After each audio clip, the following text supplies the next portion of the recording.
에베소서 6장 21절 22절 말씀입니다. 나의 사정 곧 내가 무엇을 하는지 너희에게도 알리려 하노니 사랑을 받은 형제요 주 안에서 진실한 일꾼인 두기고가 모든 일을 너희에게 알리리라. 우리의 사정을 알리고 또 너희 마음을 위로하기 위하여 내가 특별히 그를 너희에게 보내었노라. 아멘. 바울이 자기 사정을 알린다 그럽니다. 그래서 누구를 보냈냐 하니까 두기고를 보냈다 했어요. 그러면 이 두기고라는 사람은 바울의 사정을 잘 안다는 거죠. 잘 알려면 2000년 전에 어디 있어야 잘 알까요? 지금은 멀리 있어도 사진 보내면 알 수 있죠. 카톡 보내면 알 수 있고 전화 통화하면 알 수 있죠. 자, 2000년 전에 바울의 사정을 잘 알려면 두기고가 어디 있어야 될까요? 바울 옆에 있어야겠죠. 바울 옆에 있었다는 거예요. 그러면 같이 감옥에 있었거나 아니면 바울이 감옥에 갇혔던 그 옆에 어딘가에 살면서 바울을 항상 가까이서 살펴보고 왕래하고 대화하고 요즘 말하면 면회하고 영치금도 넣어주고 옥바라지 했다는 얘기죠. 그쵸? 예. 사람은 어느 때보다 숫자가 많은데 대답 소리는 똑같네. 자, 보세요. 그러니까 말하자면 두기고가 똑같진 않은데 바울하고 비슷한 고생을 한 사람이란 말입니다. 비슷한 고생을 안 한 사람은 그 사정을 알 수가 없죠. 같이 있지 않고서 어떻게 바울 이야기를 하겠어요? 지어낼 수도 없고. 남이 전한 걸 들을 것 같으면 굳이 두기고를 얘기할 필요도 없는데. 자, 두기고가 어떤 사람이냐? 우리 잘 모르잖아요. 누가보다 잘 모르고 디모데보다 잘 모르잖아요. 그죠? 두기고. 그래서 일단 정말 어쩌다 한번 나오는 이 이름에 대해서 우리가 좀 알 필요가 있어요. 일단 이 에베소서는요. 바울이 로마 감옥에서 에베소 교회로 보낸 편지로 알려져 있습니다. 그럼 바울이 로마 감옥에 있을 때라면 바울의 인생의 말년이라고요. 바울이 로마 감옥에 2번 갇힌 걸로 알고 그렇게 전해집니다. 근데 첫 번째 갇혔을 때 두기고가 같이 있었는데 이 두기고가 그러니까는 바울이 감옥에 있던 형편을 알고 바울이 쓴 편지를 가지고 에베소로 갔어요. 근데 왜 두기고를 보냈냐 하면 뒤에 22절에도 보면 특별히 그를 너희에게 보냈다 그러죠. 너희를 위로하기 위하여. 특별히 에베소 교회를 위로하기 위하여 두기고를 보냈다 했는데 다른 사람이 없어서가 아니고 두기고가 아시아 출신이에요. 그러니까 에베소 교회가 있는 그 지역 출신이란 말이에요. 예. 똑같은 한 동네는 아니어도 우리 사는 고향 출신이다 이런 말이죠. 그러면 반갑겠죠. 그렇지 않아도 이 젊은이가 사도 선생님 따라가지고 수년 동안 고생하고 야 어떻게 지냈는지 궁금했는데 그 애가 바울 선생의 편지를 가지고 왔어요. 얼마나 반갑겠어요. 곱절로 반갑겠죠. 예, 그래서 이제 두기고를 보냈는데 이 두기고가 어디 나오냐면 사도행전 20장에 보면 야 벌써 오래됐습니다. 7년 됐습니다. 7년. 사도행전 탐독할 때 바울이 3차 선교여행을 마치고 예루살렘으로 돌아옵니다. 예루살렘 돌아올 때 그동안에 가르치고 양육했던 제자들 7명 데리고 옵니다. 그 아이들에게 복음의 시작점인 예루살렘을 소위 요즘 말로 견학을 시켜주고 좀 다르게 표현하면 이제 성지순례 시켜주는 겁니다. 예루살렘을 보여주는 거예요. 자기들의 주가 못 박힌 곳이 어딘지를 바울 통해서 가르쳐주고 구약 성경 제사와 율법 했는데 성전에 데려가서 보여주는 겁니다. 그래서 잡혔잖아요. 아시아 사람 누구라 그랬더라? 그 이름이 잘 생각이 안 나는데 에바브로였던가? 누구를 데리고 와가지고 저 할례 없는 놈을 성전에 데려왔다고. 그래가지고 이제 바울이 체포됐단 말이죠. 그거를 빌미로 해서. 그러니까 이 이방인 제자들을 예루살렘 데려와가지고 복음의 시작점, 예수 그리스도의 십자가 못 박힌 곳, 성전, 제사, 이거를 실물로 이제 보여준 거예요. 왜? 자기가 잡힐 줄 알아요. 그리고 이 사람들 통해서 본인이 구약 설교를 많이 했는데 야들이 이방에서 컸기 때문에 구약 성경의 배경, 즉 이스라엘을 전혀 몰라요. 엄마 아시겠죠? 예, 이스라엘 안 가봐도 복음을 전할 수 있지만 이스라엘을 보여주고 싶었어요. 예루살렘을. 그래서 본인이 이방 선교를 마치고 예루살렘 돌아가면서 분명히 말했어요. 채핀다 그랬거든요. 중간에 에베소 여기 거쳐갔단 말이죠. 그때 에베소 교회 장로님이 와서 어쨌거나 하면서 울고불고 했지 않으세요? 그때 두기고도 같이 있었단 말이죠. 장로님들 걱정하지 마세요. 제가 선생님 잘 모시고 여러분 기도해 주시면 됩니다 하고 할 때 바울만 있었던 게 아니라 여기 이 두기고도 같이 있단 말이죠. 그래가지고 예루살렘 왔는데 아니나 다를까 이방인 애들 데려와가지고 예루살렘 성전 더럽혔다고 이렇게 고발당해가지고 바울이 잡혔어요. 그러니까는 제자들 입장에서는 한편 우리 때문에 바울 선생님이 잡힌 꼴이 돼버린 거죠. 자, 이래가지고 예루살렘에서 뒤지게 두드러 맞고 정말 하나님의 은혜로 보호를 받아 가이사랴로 이송돼가지고 2년 갇혀 있다가 총독 2번 바뀌었는데 그동안에 신문 받고 있다가 결국에는 가이사 로마에 가야겠다고. 그래서 로마로 가는데 그 배에 같이 탔다는 얘기죠. 배가 파선해가지고 이야 죽을 뻔했는데 말이죠. 겨우 살아서 로마에 들어갔단 말입니다. 그 여정에 기록이 없으니까 정확히 모르지만 추정컨대 예루살렘 같이 갔으니까 같이 로마까지 갔다. 로마에 있었다면 그 여정을 같이 했다고 볼 수 있죠. 물론 바울이 잡혀있는 동안에 두기고는 또 다른 제자들은 뭐 했겠어요? 이방 선교를 떠났건 아니면은 안디옥이나 예루살렘에 있는 또 다른 믿음의 사람들과 교제하고 기도하고 또 배우기도 하고 가르치기도 하고 했겠죠. 이런 식으로 이제 시간을 보냈던 거죠. 이 젊은이가 두기고입니다. 그래서 나중에 보니까 이 아시아 사람 두기고를 데리고 왔다 했고 골로새서 4장에도 보니까 야 두기고가 뭐라 했냐면 내 사정을 다 너에게 알려주리니 골로새에도 두기고를 보냈어요. 그는 사랑받는 형제여 신실한 일꾼이여 주 안에서 함께 종된 자니라. 오늘 똑같은 이야기하죠. 21절에 사랑받은 형제여 주 안에서 진실한 일꾼인 두기고가 모든 일을 너에게 알리리라. 얘는 거짓말 안 해요. 또 마음이 바울과 같아서 내용도 중요하지만 이 감정도 중요하단 말이죠. 바울과 똑같은 마음으로 바울의 아픔을 얘기하는데 무덤덤하게 바울 선생님이 지금 많이 아파요. 배고픈데 국수 한 그릇 더 주세요. 바울 선생님이 그러니까 얼마나 이러면은 보내면 안 되죠. 예? 밥을 먹다가도 숟가락을 놓고 선생님이 지금 이런 애를 보내야지. 두기고가 그런 친구란 말이에요. 그래서 두기고를 골로새 교회도 보냈어요. 역시 골로새 교회 편지도 로마에서 쓴 편지라고 되어 있습니다. 그리고 골로새 교회는 두기고하고 오네시모가 같이 이 편지를 들고 왔다. 이렇게 교회의 역사에 이제 내려오는 이야기입니다. 두기고가 또 있어요. 계속 보니까 보내는 데 많이 나왔어요. 얼마나 바울이 믿었는지. 여러분 편지 몇 달 동안 들고 가야 됩니다. 그죠? 그리고 질문이 얼마나 많이 쏟아지겠습니까? 그러면은 그 질문을 대답하니까 사정을 속속들이 알 만큼 옆에서만 보는 게 아니라 바울과 대화도 많이 했어야 되고 계속 같이 동행해야 하는 사람이어야 되는 거죠.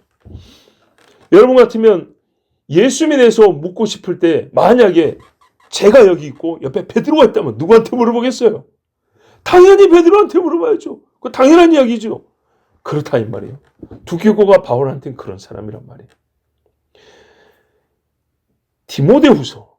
디모데후서는 바울의 인생 진짜 끄트머리에 쓴 편지입니다. 근데 거기도 말하면 두기고는 에베소로 보내었노라 이렇게 나왔어요. 그러니까 디모데 쓰기 전에 에베소서 써가지고 두기고를 보냈다 이렇게 내용이 나와 있어요. 디도서 디모데와 같이 디도도 저기 크레테 섬에 그 거짓말쟁이 많은 섬에 참 어려운 데인데 거기에 이제 파송을 했단 말이에요. 근데 거기 사역하고 있는 디도한테 바울이 역시 편지를 썼어요. 그때 뭐라 하냐면 내가 아데마나 두기고를 내게 보내리니 그때 내가 급히 니고볼리로 내게 오라. 내가 거기서 겨울을 지내기로 작정하였노라. 자,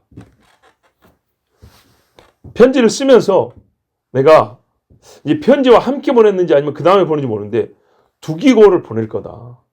그러면 그 기별을 들으면 어디서 만나자. 이런 이야기 있어요.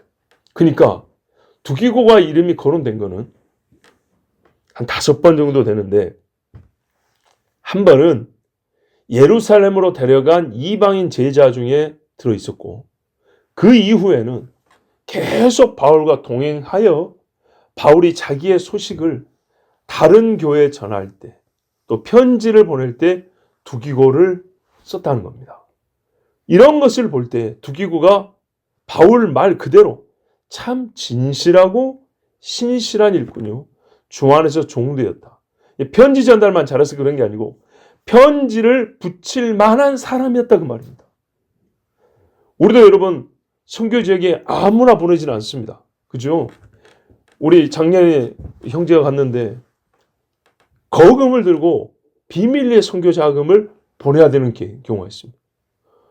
온라인 송고하면 이 계좌가 추적이 되기 때문에 인편으로 옛날 방식으로 대신에 이제 배 안 타고 비행기 타고 가니까 빨리 가긴 하는데 그런 방식이 필요할 때가 있단 말이죠. 그럴 때 아무나 보냅니까? 그 선교단에서 뭐라 하냐면 딱 떠오른다 그랬어요. 딱 떠오른다. 평시에 사람의 행동을 보고 그 태도를 신앙의 태도를 보면 우리가 중요한 일이 있을 때마다 딱 떠오르는 사람이 있죠. 예, 두기고였어요. 에베소서를 거의 마쳐가는데 바울에서 두기고로 왠지 이렇게 중심인물이 바뀌어가는 느낌이 들어요.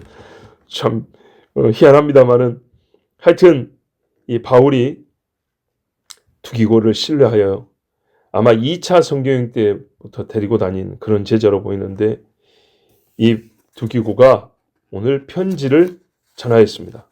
내가 무엇을 하는지 사정을 너희에게 알리려 한다 그랬어요. 사정을 알린다. 여러분 무소식이 희소식이라는데 바울에서 지금 알려지는 사정이라는 게 에베소서에 전부 다 자기 개인사만 쓰여진 건 아니죠. 예. 오히려 에베소의 교회의 복음을 다시 가르치고 그들의 믿음을 견고케 하는 내용이 대부분입니다. 대부분이지만 자기 사정도 들어있어요. 근데 왜 이런 사정을 얘기하냐? 걱정을 끼치고 싶어서 그러냐? 그건 아니죠. 예, 그건 아니고 내가 감옥에 있으니까 영치금 좀 넣어달라는 얘기냐? 그것도 아니죠. 예, 그것도 아니에요. 사랑하는 동역자들에게는요, 여러분 좋으나 안 좋으나 소식을 전하는 것이 인사입니다. 여러분 자식들이 좋을 때만 전하는 자식, 안 좋을 때만 전하는 자식, 좋던지 안 좋던지 늘 전하는 자식. 자, 1, 2, 3번 중에 어디가 좋습니까? 자식도 안 낳은 자식 주제. 아직 자식인데. 3번이죠? 그래요, 여러분. 성도들끼리 한번 생각해 보자고요. 결혼식만 청첩장 돌리는 성도, 부고장만 돌리는 성도. 어때요? 2개 다 돌리는 성도 낫죠? 아, 2개 다 부담스럽니까? 자, 서로가 힘든 일도 기도 제목으로 내놓고 좋은 일도 얘기하고 그래서 서로 박수도 쳐주고 같이 울기도 하고 성경에 그래요. 함께 울고 함께 웃고 그러니까 형제죠. 여러분 참 맞아요. 어릴 때 형제의 우애가 나이 들수록 깊어지는 경우가 사실 드뭅니다. 제일 큰 이유가 같이 안 살기 때문입니다. 1차적으로. 그렇죠? 그리고 두 번째는 멀리 살 뿐만 아니라 각자가 또 새로운 가정을 형성하기 때문입니다. 그게 이제 확대되어 가면 마음을 이쪽에 더 많이 기울여야 되기 때문에 멀어질 수밖에 없습니다. 그런데 이제 교우들의 형제라는 거는 이제 권력의 형제와는 좀 다르잖아요. 예, 숫자가 많고 적냐 그거와는 다른 문제이기 때문에 형제들 간에는 서로 알고 싶은 게 본성인 거예요. 우리의 원함이 뭐냐면 사도 바울이 어쩌고 있는지 알고 싶다는 거예요. 알고 싶다. 사랑하는 사람들끼리는 알고 싶죠. 그러니까 바울은 어떻게 해요? 사랑하니까 알려주는 거예요. 이해되셨죠? 예, 교회가 알고 싶어요. 그래서 알려주는 겁니다. 그런데 이미 옥에 갇힌 거 알고 있어요. 옥에 갇힌 거 알고 있으니까 죽었다는 소식보다는 살아있다는 소식이 낫죠. 그리고 힘이 없이 메가리 없이 그렇게 쭉 늘어져 있다기보다는 에베소서 보니까 와 아직까지 전신갑주 이야기하네. 우리 사도 선생님 살아있네. 이게 더 낫죠. 그렇죠. 예, 우리도 오랜만에 소식 듣는데 아주 그냥 비글비글 사람이 약해가지고 죽어간다 이런 소리 듣는 것보다 와 연세는 벌써 야 이렇게 몇 년이 지났어 이런데도 글을 쓴 거 보니까 와 아직 힘이 있으시구나 이런 마음이 들면 서로가 위로가 됩니까 안 됩니까? 되죠. 예, 그래서 글을 썼다 했어요. 다 알거든요. 예루살렘에서 체포된 이후로 로마에 도착할 때까지 그리고 벌써 몇 년이 지났는지 생각해 보면 그 고생이 얼마인가 하고 지금 생각하고 있는 교회이기 때문에 내 신앙, 건강, 안전 여러분 많이 걱정한 줄 아는데 하나님이 잘 지켜주셨고 여러분의 이렇게 복음의 편지를 쓸 정도로 아직 강건합니다. 여러분 하나님의 전신갑주를 입으십시오. 야, 옥에 갇힌 자가 하나님의 전신갑주 이야기하니 얼마나 위로가 되고 힘이 나겠어요. 그래서 썼다는 겁니다. 우리 사정을 알리고 보니까 우리네 혼자 있는 거 아니죠. 또 너희 마음을 위로하기 위하여 특별히 내가 그를 누구요? 두기고를 너에게 보내노라. 바울은요. 영원한 진리를 육성으로 듣는 것처럼 글을 쓸 줄 아는 사람이었어요. 글을 읽어보면 소리로 듣는 것 같아요. 영원한 진리를. 이 사람의 육성으로 듣는데 글로 읽어도 들릴 정도로 대단한 영성의 사람입니다. 그 사람의 글을 봄으로써 에베소 교회도 핍박을 받고 아시아 교회들 지금 다 없어졌는데 그만큼 고난이 컸다는 얘기죠. 그 고난 중에 견디는 교회, 영적 위로가 필요한데 사랑하는 자 두기고를 통해서 영적 위로를 주고 싶었어요. 더욱 에베소 교회에게 정말 자기를 생각해 주는 마음도 있지만 나도 에베소 교회를 사랑한다는 것을 보여주고 싶었어요. 본인이 위로받아야 될 상황이지만 위로받을 상황이 우리가 항상 그런 게 있죠. 위로받을 때는 위로만 받고 위로할 때는 하기만 하고 이렇게 이분법적으로 나올 때가 많은데 바울 글을 보면 그렇잖아요. 감옥에 갇혀있는 동안에는 위로만 받아도 될 것 같잖아요. 근데 본인이 지금 위로한다 그러죠. 예. 우리 데살로니가 교회도 그랬잖아요. 저번에 일 만들지 말라고 저번 주에 설교할 때 저번 주죠. 그렇지 않습니까? 참 과업을 올릴 자는 구제하며 자기도 힘든데 누구를 구제한단 말이에요. 근데 이게 참 과업이라고 그랬어요. 그것처럼 본인이 위로만 받아도 될 것 같은 상황인데 본인이 역시 교회를 생각하고 위로하였다 했습니다. 세상의 위로는 그래서 일방통행이에요. 받을 때 있고 할 때 있고. 근데 성도는요. 받으면서도 위로하고 위로하면서도 더불어 받는 것입니다. 이게 그리스도 안에서의 형제들입니다. 마지막으로 여러분과 함께 가봤던 그 손영훈 목사님 순교기념관 기억나시죠? 옛날에 우리 수련회 갈 때 들렸었습니다.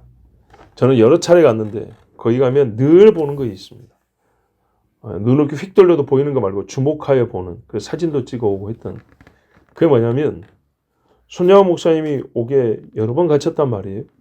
일제시대에 갇히고 그렇죠. 주로 일제시대 이야기죠. 그리고 이제 48년 소위 여순 사건 때 아들 둘이 죽었고 6.25 때 본인이 순교했어요. 근데 일제시대 감옥에 계실 때 교회 장로님들하고 주고받은 편지가 있어요. 기억이 잘 안 나시죠? 거기가 유리 진열장 밑에 이렇게 노랗게 바랜 종이로 편지지가 쫙 이렇게 진행돼 있어요. 그래서 옛날에 이제 사진도 찍었는데 옛날 글씨고 오래된 종이라 잘 보이질 않아요. 근데 이렇게 눈을 가까이 대고 쫙 보면 보입니다. 서로 존중하여 경어체를 써가 당연히 경어체인데 옛날식 경어체를 써가면서 쫙 나오는데 사사로운 날씨나 건강 이야기부터 해가지고 교회 이야기. 목사님, 교회는 이러기 위해서 걱정하지 마시고 건강 조심하시고 막 이런 이야기 있고, 장로님 교회가 어쩌고저쩌고 하면서 쫙 이런 이야기 있고, 그리고 이제 눈물 나는 건 뭐냐? 생각만 해도 눈물 나는 거. 셋째 딸인가 막둥이 딸인가 아빠하고 쓴 편지가 있어. 예. 날이 너무나도 없고 애가 어리니까 모기 때문에 잠자기가 어려운데 아빠는 감옥에서 어쩌냐고. 야, 그 조그만 애를 품에 안고 하루 종일 안아도 더 안고 싶은 그 나이 때 그 조그만 애가 이제 글을 배워가지고 감옥에 있는 아버지를 위해서 편지를 쓰는 그 편지가 있어요. 믿음의 사람들이 그렇게 살았습니다. 그 옆에 같이 고생했던 사람이 두기고였고. 그러니까 이런 형편이니까 교회가 어떻게 해요? 바울이 한 교회만 사역한 건 아니지만 여러 교회가 마치 손영현 목사님하고 애양원 교회처럼 어떻게 했어요? 그렇게 편지를 주고한 거 보면은 지금 서로가 사정을 알리고 어떻게 지금 지내고 있는지 알리고 또 서로 위로하고자 하노라. 여러분 충분히 이해가 되죠? 예, 믿음의 사람은요 진리를 담대하게 외칩니다. 그런데 항상 말씀드립니다. 차가운 목소리는 아니야 합니다. 차가우면 안 됩니다. 뜨거워야죠. 냉랭한 진리는 없어요. 예. 권징과 책망도요 손을 잡아보면 따뜻해야 돼요. 예. 가슴이 아파 책망을 해야죠.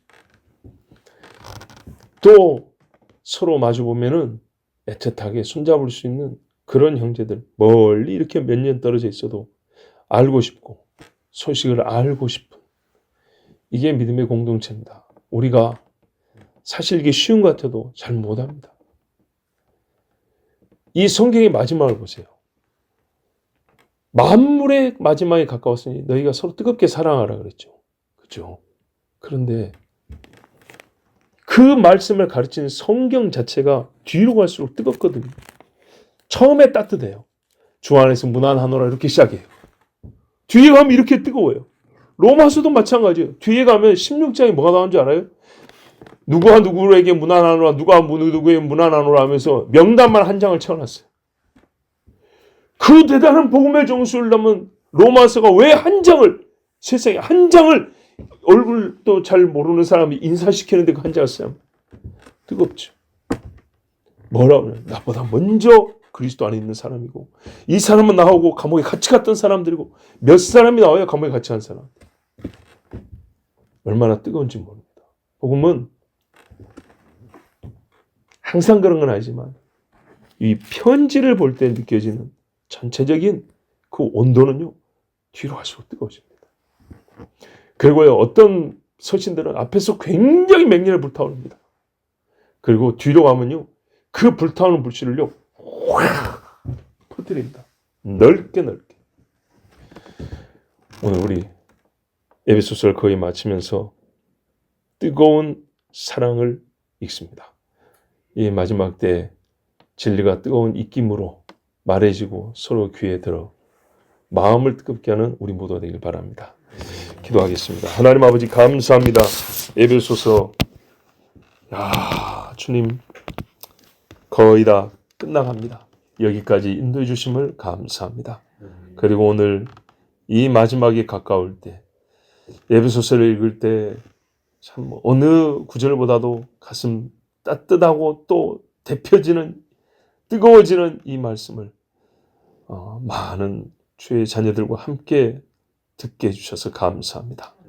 아버지 하나님, 만물의 마지막이 가까워 사랑도 식어지고 진리도 잃어버리고 사람이 자기 소욕을 쫓아 옛적 사사시대처럼 노아시대처럼 돌아간다 했는데, 그러나 아버지 마지막까지 믿음을 지키는 사람은 악한 세상이기 때문에 그 어느 때보다도 의로움을 나타낼 수 있으며 사랑이 없는 시대이기 때문에 그 어떤 때보다도 뜨거운 사랑으로 살아갈 수 있습니다. 우리에게 이와 같은 복을 주시려고 오늘 말씀 주셨사오니 순종하고 행하게 하여 주시고 또 본을 받게 하여 주사 바울처럼 에베소 교회처럼 또 두기고처럼 주님 앞에 서로가 서로에게 알고자 하는 원함이 있고 사랑으로 듣고자 하는 마음이 있는 우리 모든 교우 관계가 되게 하여 주시옵소서. 우리는 한 형제라 하였습니다. 그리스도의 보혈로 한 형제가 되었으니 끝까지 이 형제됨이 깨어지지 않도록 주님 지켜 주시옵소서. 하나님께 약속하여 제1여성교회 또 오늘 주님 앞에 나와 기도합니다. 주여, 놀라운 것은 나이가 들수록 모든 것이 약해지고 젊을 때 견고했던 것들이 흐트러지고 붕괴되고 부셔져도 나이가 들었으니 그런가 보다 할 텐데 오히려 나이가 들수록 주님 앞에 모임과 기도가 굳건해지고 강해지고 있으니 더 하나님 앞에 약속한 바를 철저히 하고 있으니 역시 신앙의 힘은 나이를 이기고 믿음은 세상을 이기고 하나님의 말씀은 우리를 더욱 힘있게 하나이다. 감사합니다. 주의 여종들의 기도를 들어주사 하나님의 선한 뜻을 이루어주시고 여종들이 행하는 일과 속해있는 가정과 사역들마다 하나님이 함께해 주셔서 매사가 의롭고 지혜롭고 아름답게 열매 맺게 하옵소서. 또한 성도를 사랑하여 간식을 준비하였으니 먹고 마심에 즐거움 있게 하시고 주는 자가 받는 자보다 복되다 하는 말씀대로 많이 주는 자에게 하나님께서 주시는 정말 이 땅에서 맛볼 수 없는 하늘에서 주는 놀랍고 신비로운 신령한 만난 양식으로 채워주시옵소서. 오늘도 함께 하심을 감사하며 예수 그리스도의 이름으로 기도하옵나이다. 아멘.